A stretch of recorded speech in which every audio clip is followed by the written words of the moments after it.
Hey, welcome back to the Unstuck movement. As always, I'm your host, Rob Z. This platform was created to find true testimonies of breakthrough. So to give you a real personal example in your life that breakthrough is possible, no matter where you're stuck. Today, we have an incredible guest with us on the show. Clay Moffat is with us, and we're talking trust traps, self-betrayal, the burnout that comes from trying to be a high performer, nervous system hacks, clarity over comfort, and so many other incredible topics. And Clay, I want to start off right off the bat because the title of this episode is set around expectations and how expectations can really screw up our life and what we expect to happen, because things don't always play out the way we feel like they should. So you advise people to detach from their expectations, but what specific actionable things can we do, mental exercises we can put in play that if we apply these on a daily basis in our life can help us detach from those ingrained expectations that we have? So seeing as we're going to get there eventually, we may as well dive straight into trust, because I think that's probably the most useful expectation that I can help shatter for people and then rebuild into a useful frame. And the way the world looks at trust is that I trust you to meet my expectations, which is just short-sighted and, for lack of a better word, stupid. You can always trust someone to meet their own expectations. Likewise, you can always trust yourself to go for your expectations. So instead of trying to think, assume, or deliver that someone's going to meet yours, assume they're going to meet theirs, assume that you're going to meet yours, and look for the alignment of the two. And then you know that you can trust the relationship for as long as that alignment exists, not because they're evil, not because they're selfish, not for any other reason other than human beings are self-serving creatures. We always do something as long as it has a benefit for us. That doesn't make us evil. It doesn't make us part of some demonic cult. It just makes us human beings. And we do these things, and you can do things for yourself that are going to massively benefit other people. Like, you do this show, you feel good when you do the show. You like putting on shows, you like helping people, but you feel good doing it. If you felt like absolute dog for doing this, your discipline to do it wouldn't last that long. You wouldn't keep showing up.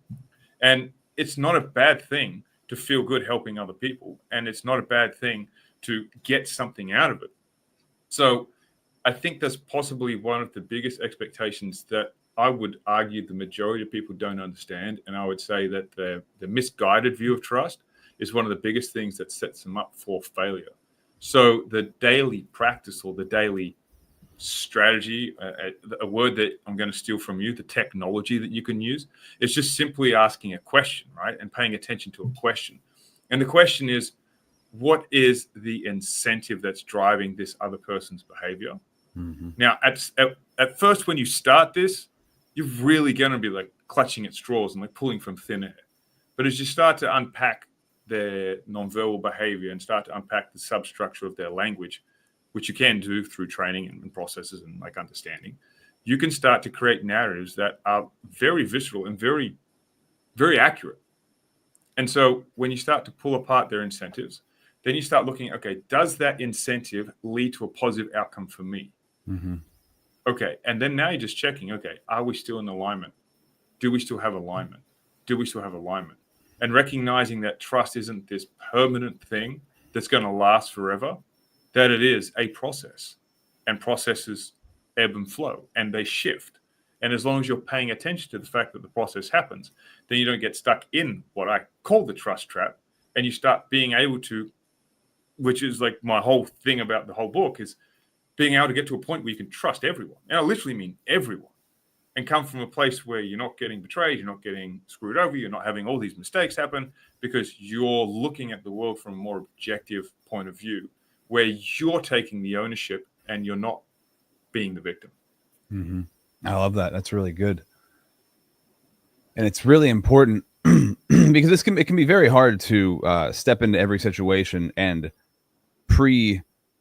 set up yourself, right? Like every situation I go into, I'm not setting back and preparing myself. Although things would be a lot better if I did it, most likely, instead of just diving in sometimes. But the fact that you said, expect other people trust that other people are going to live from their expectations, and trust that you're going to live from your expectations, and understanding that that is the reality of things, and that's how it is in every situation that you walk into. Holding that as like an example is really, really good, really powerful, and being able to navigate that on a daily basis, man, that's such powerful, actionable, practical information that we can use. So let's say we need to make new expectations, realistic expectations. And you've already touched on this a little bit here, but I want to go a little bit deeper. What steps can people take to bring realistic expectations into their relationships, into their business dealings, so that when I get up in the morning, I know this person that I'm going to talk to has their own expectations of what's going to happen. I know I have mine, and I'm trying not to force mine on over onto them and expect them to do something that I want to have happen. Is there a new way of forming that, a new way of looking at that, making that more realistic? It depends on the context, as you already know. Like, context is king, and it changes the dynamic very, very quickly. And context can change just for a simple fact of someone else walking into the room. The context shifts, right? Or even changing the space where you're at. The context shifts. So the context is going to definitely play an important part in that. Having said that, the way to bring it to the forefront of your reality is going to take repetition. Mm-hmm. It's not something that we do by default. By default, we resort to the heuristics that everyone associates with the word habits. And habits are basically mental shortcuts to conserve energy. And so your default, because I get a lot of flack for saying this, you are built to survive. Mm-hmm. From an evolutionary standpoint, we were not built to thrive. We weren't. We were built to procreate. We were built to go from this standpoint. That's why the brain is a energy conservation machine. It is trying to conserve as much energy as possible. And it does that by creating mental shortcuts we know as habits. This is why as soon as you get to the point where someone feels familiar, where someone feels safe, you lock them in, you create this mental representation which becomes permanent until it gets shattered. And you're getting these red flags popping up. And so the way to do it is to pay attention to the signals that are being presented to you, and not to argue with yourself and go, oh, no, you know what? That would never happen. Jeff's a great guy. Jeff would never do that to us. Jeff's brilliant. Like, we've known Jeff for years. Jeff can't do these things. Well, that is you arguing with yourself. You're not accepting the information that's being presented. Now, it doesn't mean that Jeff is trying to screw you over. And it doesn't mean that everyone or anyone is trying to screw you over.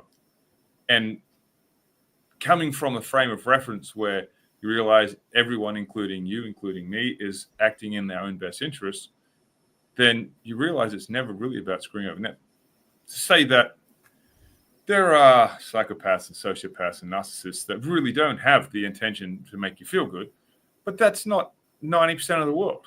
90% of the world are so busy with what's going on inside their own head, and we are too. So the reality check is to take pause and to listen for when you're getting feedback. And the best way to start doing it is to start creating a very deep and firm sense of self-trust. And that self-trust comes from you doing what you said you're going to do when you're going to do it, you keeping your word, and you being the same person on camera and off camera. So there's no leakage, right? You are the same here and you're the same there. If you come on camera and you're charismatic and great and lovely and friendly and just a really nice person, and then you get off camera and you're this just psychopath that doesn't want to talk to anyone, well, there's two different things, and the leakage is going to start coming out. So the more you can create a consistency between the baseline of who you are everywhere, the more you're going to be able to base your reality into the moment, because you're not going to try to put up the facade, which means you can pay attention to what's really going on. Great point, man. You can't pay attention to what's really going on when you're at an internal conflict with yourself, trying to figure out who you are and who you're supposed to be in a situation. Yep. That's really good. Right here, this guy over here, recovering people pleaser, which made me sort of a chameleon in my life, right? And so Right. being a chameleon can be a good thing because I can blend in a lot of situations. I can connect to a lot of different people in many different ways because I can kind of bend to how they are. But it also has left me in a state of confusion at times. Who am I? Right? Because I will shapeshift into scenarios so that I feel, and it's all about me, right? Trying to feel accepted. So hearing Absolutely. that is like, oh, yes. And the word I was hearing, which is my number one value, integrity. I was hearing you say integrity, right? Doing the things you say you're going to do, be the same person on and off camera. And I'm just sharing this because this is really good. I come from the world of radio, so I spent 20 years in radio broadcasting, and one of the most interesting things about radio that I found over the years is almost all radio DJs are damaged in some sort of way, in the sense Really? that we go on the air and have this like over the top persona, get off the air, and our life's a nightmare. We're depressed. Right. Okay. We have addiction issues. We have all this stuff, and I always found it really interesting that the better a DJ was, like, and it's I'm sure this is not true across the board, but it definitely, from my perspective, was pretty true. The more Right. talented they were on the radio, the more of a train wreck they were in real life. And Right. I don't know what the disconnect was there. It was just like something about the industry and the people who go into it.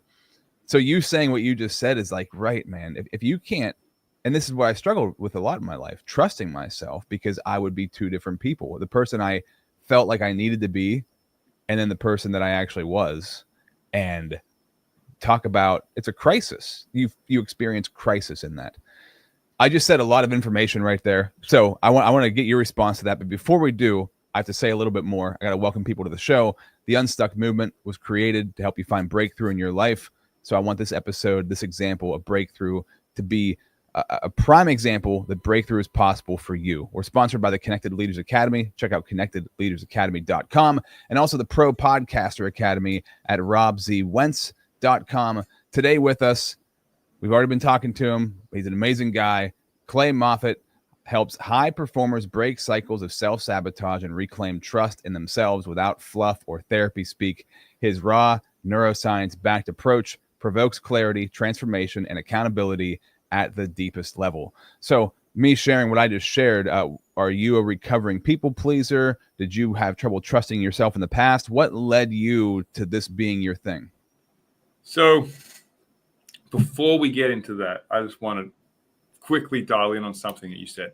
And you said that being a chameleon can be a good thing, but it also comes with its caveats, right? Because then you kind of lose track of who you are. I would push back on that a little. And I would say that when you have a deep sense of self and a deep understanding of yourself, it becomes the biggest asset that you've got. Mm-hmm. Because what it means is you're not, if you look at it from the frame of you're trying to please people, then yeah, it becomes this thing that is subservient and you're trying to please everyone else. When you look at it from the point of view that you're trying to help people get what they want, and it comes from a place of, well, this is going to be the best thing to help them get what they want, and I'm in the business of helping people get what they want. So this is just a skill. This is a superpower, because there are some people that are so rigid in what they do.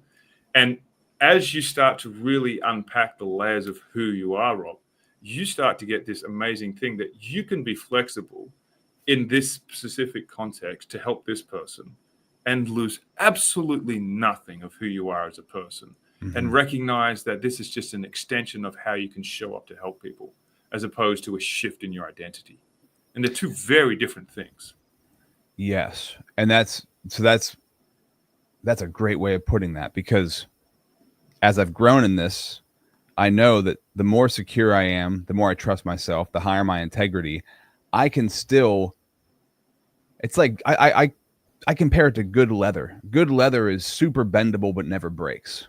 Yep. Right. So you can bend to anybody, but you don't lose track of yourself. When you're in people pleasing mode, you bend to everybody and totally lose yourself because you're insecure, right? That's like an insecure attachment compared to a secure attachment.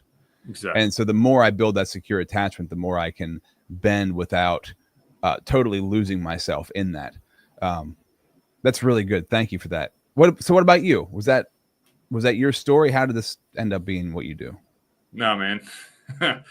No, this ended up being what I do because I was a victim for like first 27 years of my life. And that was never an easy thing to admit. It's never, I promise you, it's still not a fun thing to admit now. It's good because I realized I've moved past it, but it's not a fun thing to go, yeah, you know what? I was a victim. I didn't even know it for the first 27 years of my life. I blamed everyone else for my problems. I blamed this person for not getting promotion. I blamed that person for trying to screw me over and get me kicked out of the Navy. When the only thing that was happening was I was A, irresponsible, B, reckless, C, insecure, and 4, putting on a show with this false bravado telling the world how amazing I was.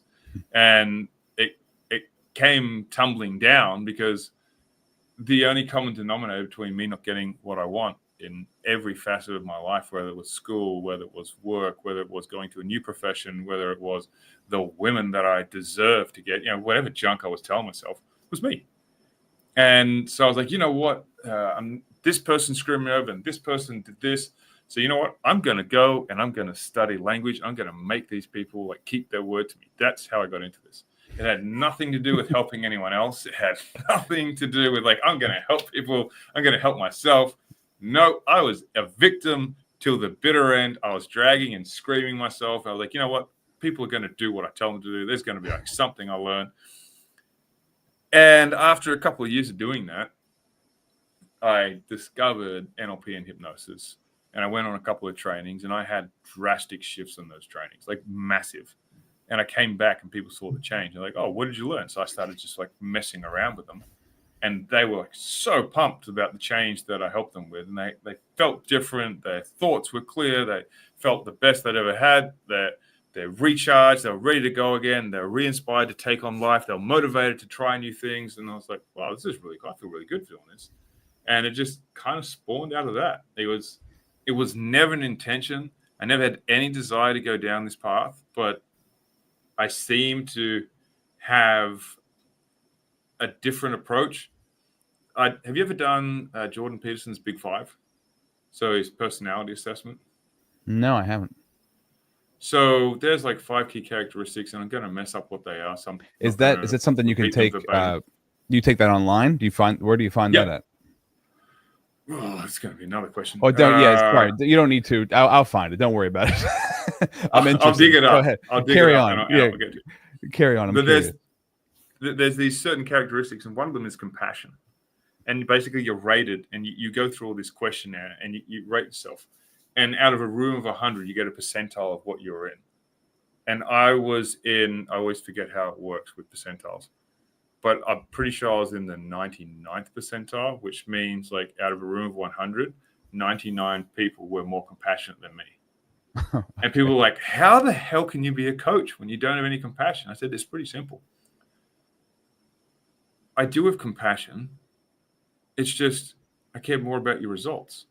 And if I focus on your feelings all the time, I'm focusing on the same thing that's keeping you stuck, because it's your emotions that's keeping you stuck. So I ignore that. I'm like, okay, that's great that you're feeling that. And like, let's focus on what we really need to do here. Let's focus on the transformation that needs to happen. Let's focus on this. And so that's really, really good, by the way. I mean, that's so good, man. You care. You're compassionate about results. You're not compassionate about letting somebody stay where they are, stuck in their emotions. You're compassionate in the sense that you want to see them change. That's really good. Yeah, you could also argue when I first got started, it was all about ego, right? Yeah, sure. Like I had you're to be also the person winning that got the results, and I had exactly, like, I'm gonna get this, and this is gonna be great. Whoa. Yeah. And so there was that element, and then as I've evolved and as I've gone down processes, so like I've done ayahuasca ceremonies, I've done multiple psilocybin meditations and trips. I accidentally took like 1,000 micrograms of LSD because I drank the wrong bottle that was in the fridge. It was supposed to be for a ceremony I was doing, and then disappeared for 12 hours to, come back as a completely changed human being. It was a very interesting experience. But I've done all this work and gone through and had these processes, and it's allowed me to understand myself. That might actually be the Jordan Peterson thing. I think it might be understandmyself.com. Don't ask me why that's just come in, but I'm pretty sure that's what it is, something around that line. And by going through this process, and you can go through a self-authoring process, you can go through this understand myself, you go through this big person, you start to come and have a look at how you can fit in the world, why you're having these roadblocks, how you can start to shift these things. And it's a very self-driven process that can be extremely useful. And it was extremely useful for me at the time of life that I've been doing things. So I've just been going through certain elements, right? I didn't have a bad childhood. I had the standard run-of-the-mill childhood. I was an 80s kid, was born in the 80s, right? I played outside most of my life. We were like the first kids to get the home consoles, right? You know, but we still went to arcades. We played outside. We used to come in after dark. We're covered in bruises and stuff like this. We were playing on the street, throwing sand bricks at each other, like doing stupid thing that boys do. Yeah. And it was like a typical run-of-the-mill childhood. Back then, dads went to work, mum stayed at home. My dad was a hotel manager, so I never saw him. I didn't get to see him and really get to hang out with him until I was like 15. And I've said before, I don't blame my parents for anything, so we're clear. But I think not having my dad around might have been, it's the only thing that comes through as to why I went so far off the rails that I didn't really have a male mentor to like show me how to go through the ropes. But I don't necessarily subscribe that is what it is. It's the only thing I can think of. Like there's no massive sensitizing event as to why I just went so far off the rails. Like I just don't know. Mm-hmm. And I've done a lot of work myself. I've worked with therapists. I've worked with coaches. I've worked with hypnotists. Like I've done a lot of things, and nothing's ever really come up that's like, oh, this is the thing, and this is the thing. And, you know, I had a really cool childhood. I got 2 loving parents. They're still married. They're still together. I've got a really good brother who we're exceptionally close now. We fought tooth and nail. Like I tried killing him. Literally, I was chasing him down the street with a butcher's cleaver, trying to chop him up because I was in the shower. And this son of a gun, man. I was in the shower having a great time, and he just went to the tap and turned on the cold water. And so that sucked all the cold water. So I got all this scalding hot water all over me in the shower, burning. So I started screaming, going crazy. He bolted out the front door. I bolted out after him, you know. I was running down the street in a towel, chasing him. My parents are coming down the road like, what the hell is going on? Needless to say, I wouldn't say just some sibling stuff, right? Just some simple sibling rivalry. Simple sibling, non-toxic behavior, you know? Well, that's funny, man. My wife and her sister, they used to threaten each other with the kitchen knives, and now they're best of friends too, right? So don't worry about it. I wanted to ask you, because you said, you know, trying to figure out why, right? And I came to a point during therapy, and my wife and I do counseling with a lady that's been really helpful, but I don't go to individual therapy anymore, but I do have a coach. And I came over to this point at some point in time, it was like, it doesn't actually matter why, because I can just focus on, it's like you said, being compassionate about getting results, right? I've switched my thinking to like, well, it would be beneficial for me not to just wonder why and like I have to figure this out. No, just set a goal for the future, set a vision for the future, and that'll pull me out of whatever I'm in. And I see you shaking your head, so you subscribe to that notion as well. 100%. So a lot of people say, do you know of a gentleman by the name of Eagle Ed Hosky? Did you say Eagle Ed Hosky? Igor Lidahovsky. So no, I didn't say Eagle. Igor, no, I never heard of him.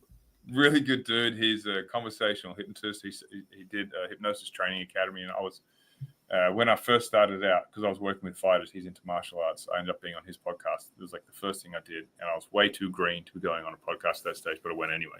Idiot move. Anyway. When I was on his podcast, I still remember to this day, he's like, oh, so you're a wounded healer. And my reaction was like, what are you talking about, you crazy fool? Like, no, I'm not a wounded healer. Like, I didn't go down this path to go and heal. Like, I'm not like wounded. And it was just interesting that he would label that archetype on me. I'm like, okay, so now I need to go dig to see if I am this, like, just to see if there's any relevance to it, because I'm always interested in what other people can see. Maybe they see something I don't. And so that's why I went down the path of why for a while. And let me rephrase. It wasn't even why. It was more of how. How did I manage to get so far off the railings? Because, and that's actually resurfaced now, because I've got 7 going on 8-year-old stepdaughter, and I now have a 3.5 going on 4, technically 14-year-old son, right? You know, just like knows everything, tells what to do. So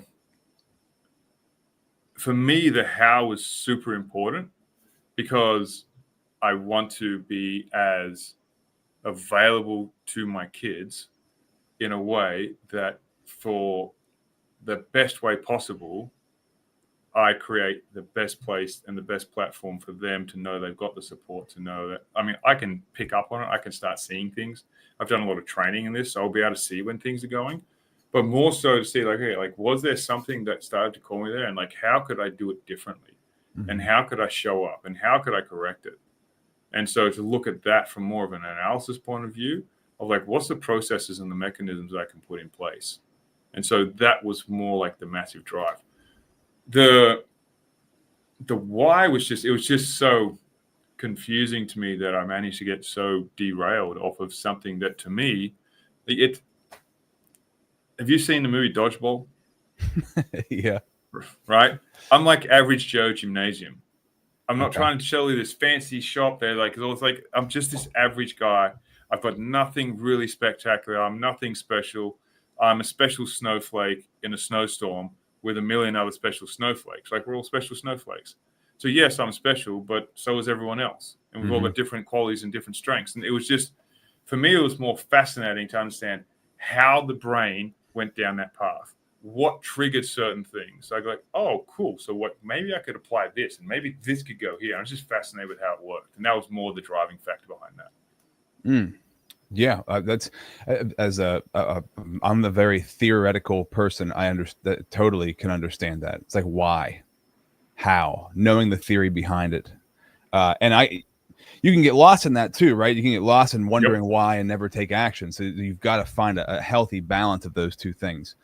We're going to take a break real quick. When we come back, though, I want to talk about people's intuition, right? So how do we have a clear connection between our intuition and our ability to truly recognize misaligning signals and how we get that wrong? We'll talk about that in 1 minute.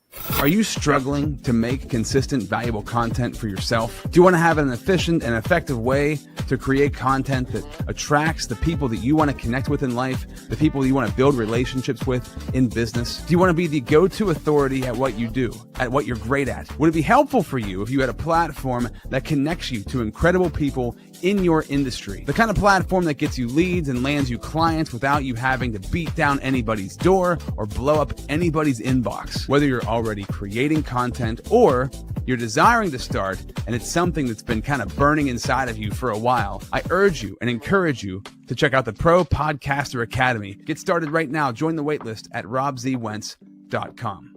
Hi, my name is Jose Escobar, and I'm the founder and CEO of the Connected Leaders Academy. We're a growing tribe, a community of entrepreneurs all over the world globally. If you're an entrepreneur and you're looking to grow personally and professionally, scale your influence, develop your skill sets, move the needle in your business, more clients, more money, more profit, the bottom line, and of course, grow your circle and your network like never before, join the Connected Leaders Academy today. Check me out on Instagram and on Facebook, the @ JAESCO25. We look forward to having you join us. Take care. So Clay, I'm loving this conversation. It's really good, really important too. This stuff's really important. And when we started talking, even before we started talking, I was thinking of the expression, when somebody shows you who they are, believe them. Because I was putting that in with the whole concept of trust. What are your thoughts on that statement? When somebody shows you who they are, believe them. What does that mean to you? How do you apply that? So words can be filtered. The body can't. Not completely. You can be trained, and you can be trained to beat lie detector tests. You can be trained to do certain elements. Like, it's possible. But there's always tells if you pay attention to what's happening. And so there are movements that would indicate high stress. There are movements that would indicate deception. There's linguistic patterns that would also indicate deception. When you get amalgamation of all of those coming together, then you start to get a very visceral feedback system happening where you can start to decipher. Like, someone is telling you, yeah, man, everything's all good. Like, we're solid, no problem. But their body language is slightly off. Their tone is shifted. And there's just certain elements that are stacking up that are very different to their baseline. They deviated from their baseline of how they normally show up. And you will get that. You'll get that as like a gut check. Now, to give you an example of how you could figure this out, funnily enough, I got asked this question really recently. So it seems to be the thing that a lot of people want to know.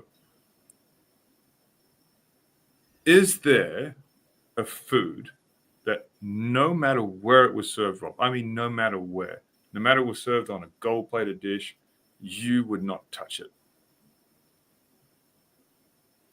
Sure. Probably sardines. All right, cool. So I want you to imagine that we're out to a restaurant, right? And then the waiter comes over to you and says, okay, Rob, thank you for coming. We've got this perfect special for you. It's on the house. Here is the most exquisite flavored sardines you're ever going to have. And he puts those sardines down in front of you. What happens inside of you as you see the sardines on the plate in front of you? Wow. Right, that. What just happened internally? What am I supposed to do here? You know, that's what happened internally is like, I'm not going to eat this. How do I get out of this without hurting this guy's feelings? That's what internally happened in your thoughts. What internally happened in terms of your physiology? Because you actually started to tense up and you had a little tension in your chest. Yeah. I kind of I probably shrunk down a little bit too. Like exactly. Yeah. So that is a no from your nervous system. It's saying this is a no deal. We don't want this. We're not interested in this. So you can start tuning into certain things like that and start seeing that your body is telling you no, like this is no good for us. We don't want this. And it's picking up on things that are out of your conscious awareness. Similarly, let's say that no matter where you were, there was a food that if you were served it, you're going to eat it every single time. What would it be? Watermelon. There you go. Right. 100%. That was very right. Okay. You're even feeling it right now. You're like, oh yeah. Okay. Let's go. Serve me up. I just had some before the podcast. I was eating some. Oh, there you go. You know, like, yeah, it's on the brain. So when you think about diving into like the most luscious, delicious watermelon you've ever had and having it served up in, I don't know, some fancy new way that you've never had before, but it's delicious. How does that respond in the body? Yeah, man, I'm excited. Like, let's go. Right. And where do you feel that? Where did I feel it? Yeah. I guess it was kind of in my chest and like my upper and my shoulders. And what was happening? Like if you were to describe it to me so I could do the same. Oh man, yeah, I got a little tingly, you know, I got a little bit like a jolt, like, ooh, that's exciting, right. You know? So then that is an internal yes. Yeah. So you can start paying attention to that kind of thing to see, okay, this is a yes for me, this is a no for me, and you can start really paying attention. And you'll see that those signals, they're subtle, but they're there. And the more you attune to them, the more you'll start to connect with what people call intuition. But it's really just like your body showing you senses that are things that it deems are good for you and it is deeming that it's bad for you. And so let's say you're going down a deal and then you start getting like, this feels off. Right? You're checking in to see if it's that same sensation that, you know, you get these beautiful sardines, Rob, just imagine right here, all for you, right? You're getting that. It's like that same thing, like, okay, pay attention. When you get that signal, it means pay attention. It doesn't mean it's a bad deal. It doesn't mean it's the worst thing in the world. It means pay attention. Stop trusting what's in your head about who this person is, what this deal is supposed to be, and start attention to the reality of everything that's being presented to you right now. That's a really good point too. That's super helpful because in those moments, well, number one, if I want to say no, you know, it's if your body's telling you no, to act on that immediately. Because I was thinking as you were saying that, right, there was a recent situation where a job opportunity was presented to me that was exactly what I wanted, and I felt really good about it until I processed it more, understood how much I was going to get paid for doing this job, and it was not anywhere near what I need to get paid to do the job for the hours it's going to require. But everything in me was saying, yes, do it, because it aligned so much with who I am. But then that one factor was like, well, yeah, but that doesn't make sense right now. That wouldn't work. Right. So in the moment, if I would have acted, I would have just said yes and then been like, oh, crap. Now what have I done? Now I have to go back and tell them no because the pay is not right or whatever. So, yes, right. Paying attention. Great point. So whenever you feel that something is off, make sure that you pay attention. So not necessarily reacting right away, but pay attention to what is said and also pay attention to what you continue to feel throughout that. Yep, absolutely. So give me an example for yourself. Just so I can get a better understanding, wrap my head around it more in a practical sense. For you, how has this played out? So when I was developed an app called Rhythmoia 2019. Okay. And so we're clear, it tanked, man, hard. I never even got to the final product. I tanked over just over $750,000. Okay. It's not my proudest moment in business, but some people get like a dog with a bone and they just don't want to let go. I want to see the vision through, and so I put everything into it. It came to the point where I had to cut it off because I was down to my last 20 grand, and I had to keep surviving and supporting my family. And if you've got no money, I'm in Thailand, there's no safety, there's no nothing. What are you going to do? So I'd kill it. And so I regrouped and went a different way. But throughout that process, I hired an expert who was an acquaintance. A friend is a bit of a stretch, but he was an acquaintance. He's a nice guy. And we had an agreement, and it was a handshake agreement, and he was going to steer the team and project manage the development for me, and we were going to build this app together, and I was going to test the Android version, he was going to test the iOS version. And then we got to 2 weeks out to launch time. We get on a call with development. I'm like, okay, what's going on? Like, we're missing so much here. Like, no. Like, we've done all the back end. We're just missing the front end. I didn't know my backside from my front side when it comes to app development. So I had no idea what was missing and what was going on, but it just didn't seem right. I'm like, oh, okay. So I completely overwrote. I'm like, oh, they said it's okay, so it must be okay. And like my body's screaming, wake up, man, wake up. This is not right. Anyway, we get to launch day, and it's like a complete disaster. You can't launch the app. I've got to tell everyone who's already paid. Like, there were people that pre-sold on the idea.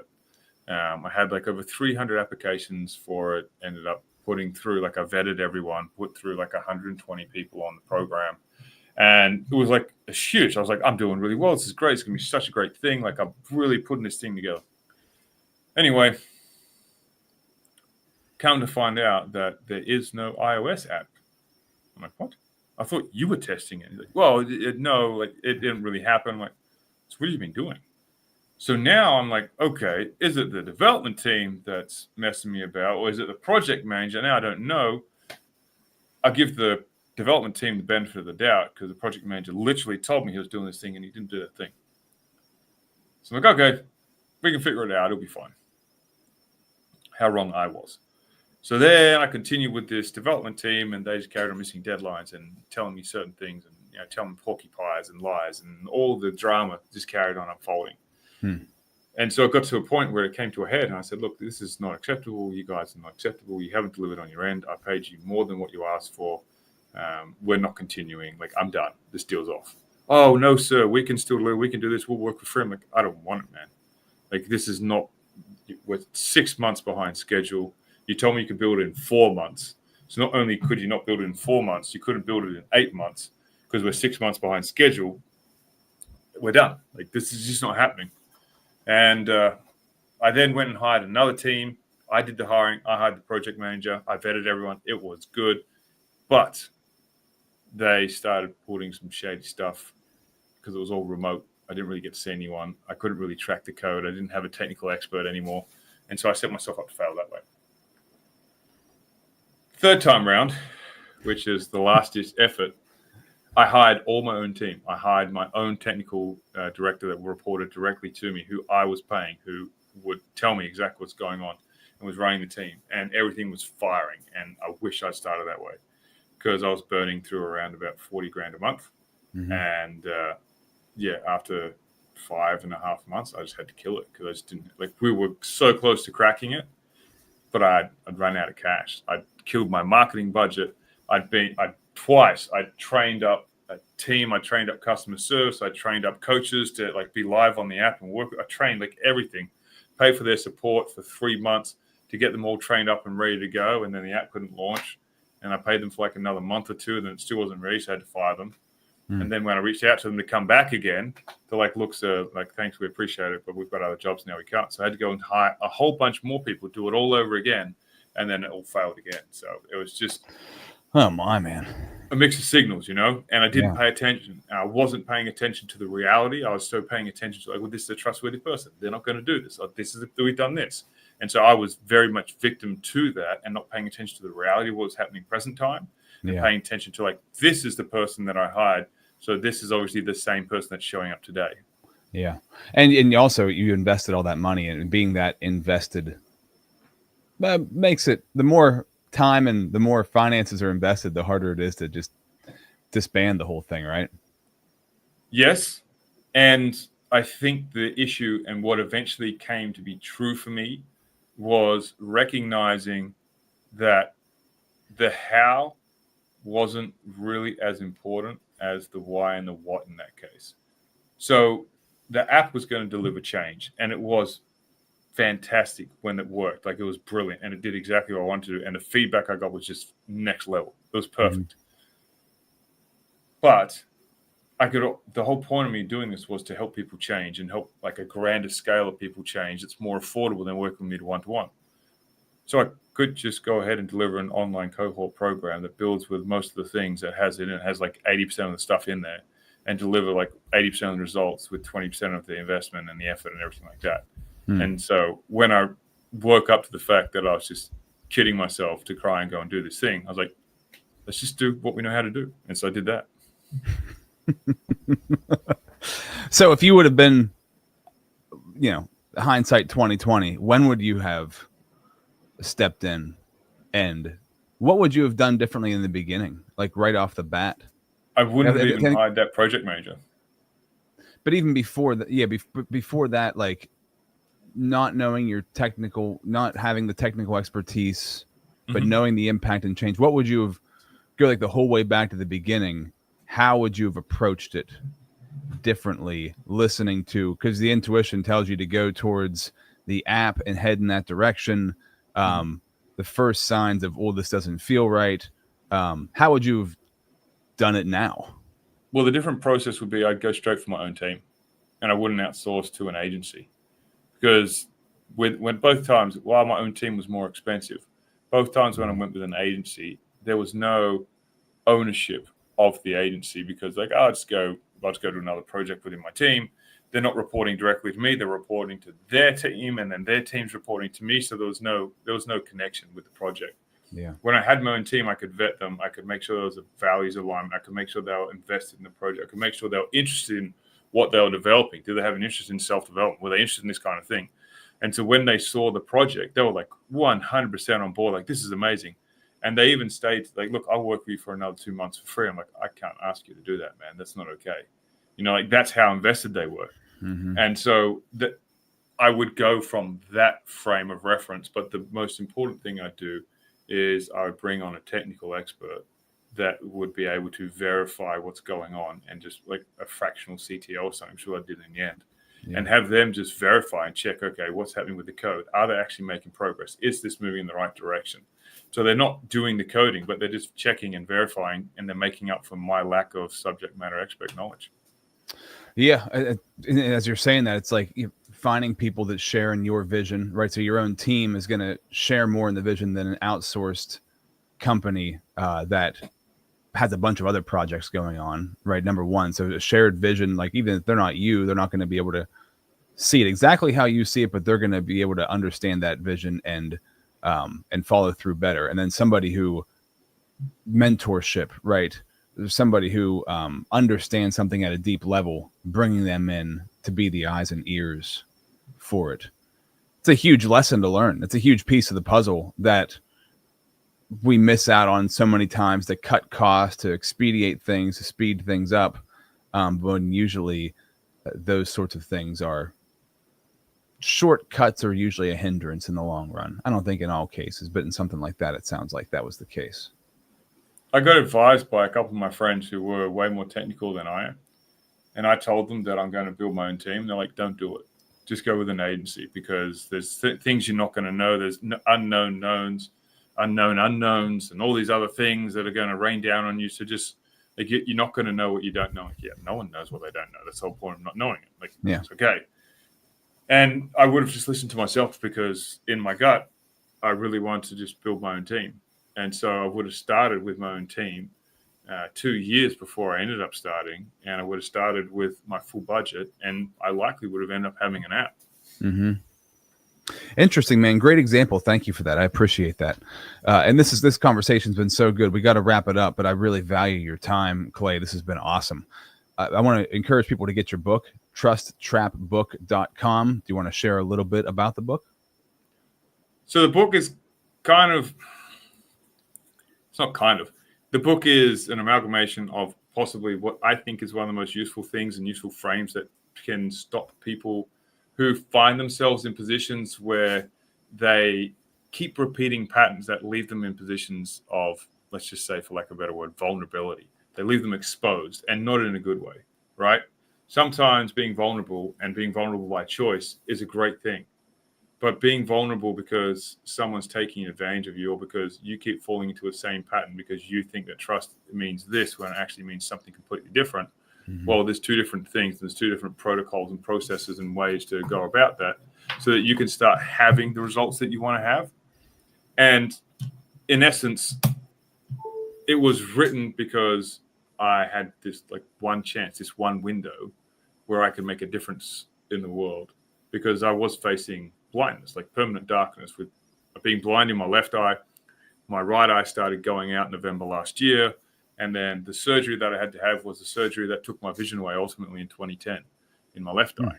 And so I was very, very aware, let's say, that it could go the other way, and I wouldn't be having this conversation with you today because I wouldn't be able to see you. So it would have been a very different process for me. And so this was the book.